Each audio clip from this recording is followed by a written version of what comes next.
Yo, what is up YouTube? So in today's video, I'm going to show you all the tips and tricks to elevate your movement from moving around like a bot to breaking cameras like this.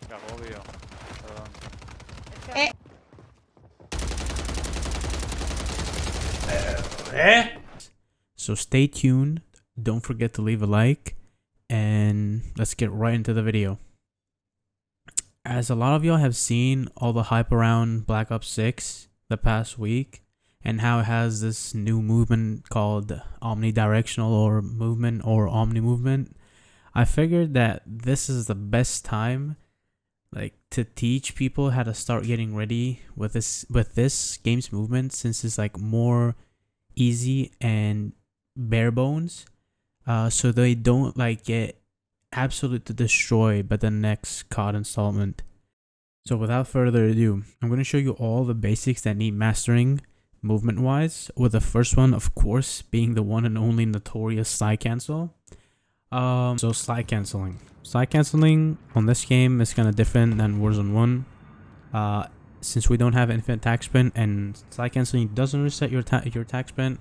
You need to be aware of when and where and why to use your slide cancel, because it might get you killed way easier than you used to in Warzone 1, and also you can't spam it a lot to traverse through the map. So I'm gonna go through the basics of what you need to do and how to use slide cancel. So the first and the best reason, and one of the basic reasons is that you want to break cameras with slide canceling, but how you do it actually is, first of all, I'm using this map training facility as a way to showcase how slide canceling works. Is it has a lot of openings and scenarios of almost like real gunfights. So if you want to get info from this window, for example, you can just always come here and get the info, but it's not the same. You can avoid going and exposing your head, and you can shoulder peek while slide canceling. You can go in and out with slide canceling and get info, and people will not get the edge of you because they will not have the time to react and see you, instead of just shoulder peeking it like this and get killed. You can slide cancel in, slide cancel out. One important thing to know with slide canceling is, for example, if you know you want to see this window, or for example this letter, if you want to practice slide canceling, you need to have a good crosshair placement, aka centering in this game. It's the same as all attack FPS like Cisco, Valorant, and whatever. You need to have good, you need to know roughly where your enemy is, or where your enemy's head is, or upper torso. So when you're slide canceling, you know that you're already close to their head. You can always practice this in private matches before you go in game. You, for example, have this letter, you just slide cancel and have it there again and again. It's one of the most important things, because if you slide cancel and you're looking here, you're gonna need time to readjust your aim, and it's gonna just get you killed instantly. So always make sure when you're not getting info and you're ready to challenge somebody, always have your crosshair ready at all times. Other purposes of slide canceling, the second one, and also very important, is if somebody is, say, behind there and I want to approach them, everybody that doesn't know how to use slide cancel is probably going to just run towards them and just straight up die in an open space. So how you can utilize slide canceling is, you can go over here, slide cancel here, long slide behind here, and you'll already behind cover the whole time. You can go around here, slide cancel behind this, and then slide cancel here. So in this scenario, for example, you can always practice. You can just imagine that somebody is, for example, say I'm in this window, right, and I know somebody's back there.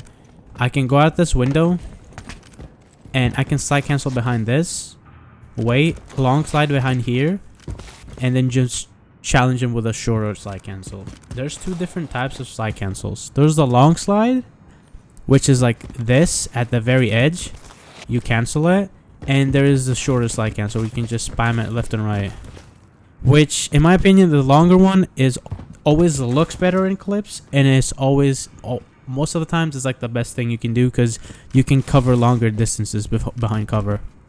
Instead of just cutting it short like this, you can just long slide and cancel it. But if I do a short slide, I'm in the open. So you always need to know and be aware of how long your slide can be before it's over. Also, how you slide cancel is the most basic thing. You just need to have a dedicated slide button or a crouch button if you're on controller. You just tap it once and then press your jump button. Tap it once and press your jump button. Nothing more, nothing less. It's just two simple buttons. I want to make is dolphin diving / canceling your dolphin dive and how it works. So in this game, in MW2, we got dolphin diving back since like, I don't even know when, probably like Black Ops 2. Dolphin diving is actually a very useful mechanic. It can either be defensive or offensive. The defensive way of using dolphin diving is if you're on a higher, for example, hill, or you're on a rooftop and you want to go somewhere that's behind cover and you can't cover the distance with a jump, you can always dolphin dive from that surface to go close to it. But bear in mind, when you dolphin dive, you always gonna have a delay before you can shoot. There's always that delay. But this is where the turbn hopping, dolphin diving, canceling comes in handy. So for example, I'm gonna go in this part of the map. If I just dolphin dive normally, I can't shoot instantly. But if I utilize any ledge to my advantage and cancel my dive, I can shoot instantly. A very good example is if somebody is behind here and I want to shoot them and just dolphin dive, I'm going to take forever to shoot. I'm probably going to die. But if I hit this ledge and cut my dolphin dive short, I can instantly pull out my gun and shoot. Or you can even chain it. You can go in here and then go outside. That's a very good way of using it. And people, I can guarantee you that it will make people confused, because seeing somebody being totally horizontal in the midst of a gunfight is gonna catch almost every player like out of surprise. There is no way that somebody sees somebody that's totally like horizontal midair and say like, yeah, I was expecting. So a recap of the dolphin dive is defensive dolphin diving is just dolphin diving to get inside a smoke you threw, inside a building, on top, from a top cliff to a lower point, just getting out of trouble and into cover. But dolphin diving is also, like I said, the offensive mechanic if you know how to use it. Okay, next topic is a setting that's called grounded mantle. You can find it here. So what grounded mantle does is it allows you to chain your jumps. For example, if I wanted to just say, for example, I want to jump over this, right? If I normally just jump over it, that's what it's just gonna do. But if you have grounded mantle and you spam your jump button, you can get an almost super glide like Apex. It's not to that extent, but it can propel you forward insanely. And for example, a good example of using it is if you're jumping up here, you can just jump over. It's almost like parkouring. If you've ever seen a video of parkouring, it's just like fast leaping. Instead of just jumping again. You can just spam it and go like way higher and way further than normal. A small note to this is that if you have grounded mantle on sometimes, because it like automatically goes, if you slide into something, it automatically goes up. If you find like a small ledge, sometimes it will just ledge hang and it can get very annoying, but most of the times I don't encounter it anymore. And for like that small downside compared to the like benefits is so minor to me that it's way more beneficial using it. And also you can just like go in and out of surfaces like super fast, especially on Warzone where you have climbing boots. This is, you can just go, you're just teleporting around. You can do so many freestyles around people with this. Is just insane. Always keep in mind grounded mantle is a very good setting to have. So snaking has been in COD since I think COD 4, I don't know about BO1, like World at War, Infinite Warfare, so many games.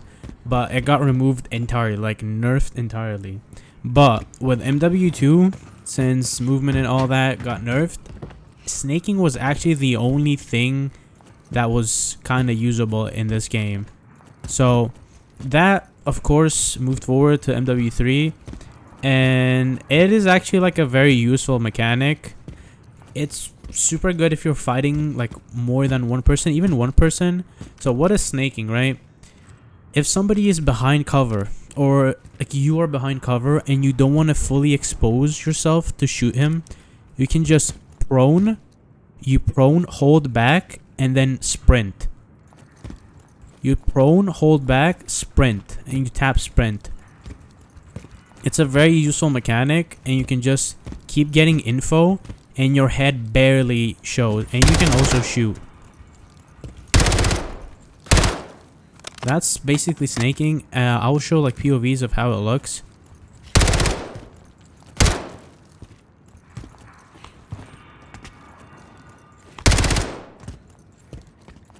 Next, I want to talk a bit of, because of people like my recent killing Twitch streamers video, a lot of people say like, oh, how do you do that zigzag movement? How do you in this game, if you know when your maximum tac sprint is at use, you can utilize your hitbox and kind of manipulate it in a sense.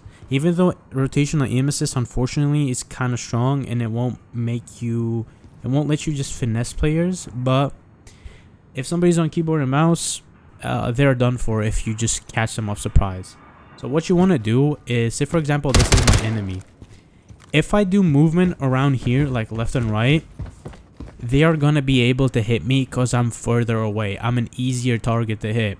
But what you want to do is, like we said before with slide canceling, you close the distance. If you close the distance and then start run around them, if you literally slide cancel in, jump out, and just go around them, it's because you're so close to them that the initial thought is just trying to track you, and you're just going to move around them crazy. But again, if somebody's on keyboard and mouse, or he's not that skillful on controller, if you see somebody, if you want to go from here to here and then back here, you just slide cancel 180. Always utilize 180. Like if you 180 or 360, 270, whatever, your hitbox, the spin throws a lot of people off. Like they're like, what the fuck, he's spazzing out. So always have that in mind. When you just do like a spin, sometimes when you're up close, people just say, oh my god, what is that? But spinning most of the times, or like 360ing, like YYing like this in front of them, is not going to do anything. They're just going to kill you. But 360ing most of the times is just for style.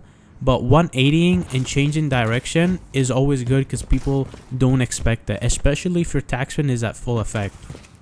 But doing like zigzag movement is, yeah, it can be good, but it only works on, unfortunately, very bad players. But direction changing is a thing in this COD, so if you just know how to direction change, that's good enough. Discussion on tips and tricks for movement is door playing. Doors got introduced, I think, in MW19, and ever since then, since Warzone, there have been a very basic key factor that can make or break a gunfight and can make you escape or even like outplay enemies insanely. So the basics is, for example, if somebody is going after me, what I can do, especially like this is the thing. These are double doors, right? There's double doors and these are like single doors. Okay, so the difference with single doors and double doors is you have way more outplayability with double doors than single doors. Because with double doors, you can either go right or left, close the door, bust out again, close it again, go on the next one, close it, close the other one. You can just infinitely just play around with doors, with double doors. It's so good. You can just... It's actually so good with double doors. And always make sure that when you go through a door and bait the sound, always go behind, close the door, and instantly go outside. Or you can just stay behind, play, stim, whatever, close the door, you can bait it again, open it, you can go behind this. There's infinite plays of doors in this game. I will have some examples of how it looks from different POVs, even some clips of me door playing some people. Single door is basically the same, it's just limited to one. You can only go behind it and go in and out again, or close it, wait, and until, like, if the person push in, you can just push out again. What you need to, like, just know is doors. Don't think of doors as a nuance in this game. I know sometimes it can be bad because you don't have any info, you don't know if anybody is behind, but if you're getting chased, doors are your best friend, especially with Warzone when you need to do plating and stimming and a lot of that. Playing with doors is just the best bet you can have. Okay, next topic, because this is kind of a heated zone. I had to lock into lockdown. So, ziplines. If you want to use ziplines, instead of going the normal way of just using this and having both the zipping initial animation and the final animation, you need to know three things. First of all, always jump and go up to the zip. Second thing you need to know is if you melee, as soon as you're about to hit the zip, you will cancel out the zipping animation and you will instantly go up the zip. And final thing is, at the end of the zip, if you want to stop that animation, you literally just zip up, look up, and just hit your jump button. I would advise to hold your back button a bit, like either S or your thumbstick back, so you can just go way above the zip. Because normally you go up like this, but if you cut your zip, you literally go over the zip. And for example, if somebody's at this, or you want to even hit a trick shot like this, you just do it. Or you can cut the zip and go on the zipline thingy, or you can cut it early and mantle up. That's basically all about ziplines. There's not crazy mechanics, but remember those three things. If you remember those three things of meleeing, cutting the zip, wait, give me one sec, and cut the zip at the end, you will literally just never need anything else except for zip lines. Thing I want to talk about is stims. Stims are probably the most used equipment since Warzone 1, since they give you movement. They buffed it again.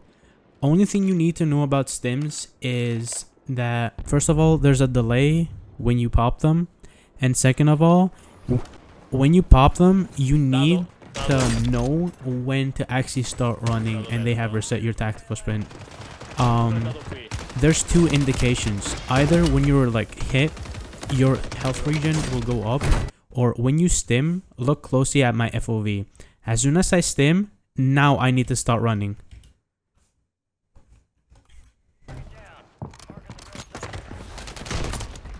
No. I'm gonna be super fast with it. So some clarifications again. My peripherals are GlassPad. I always use GlassPad from Wallhack, aka Skypad. It used to be Skypad, now it's Wallhack. My mouse is WL mouse, Beast X, not the mini, the normal.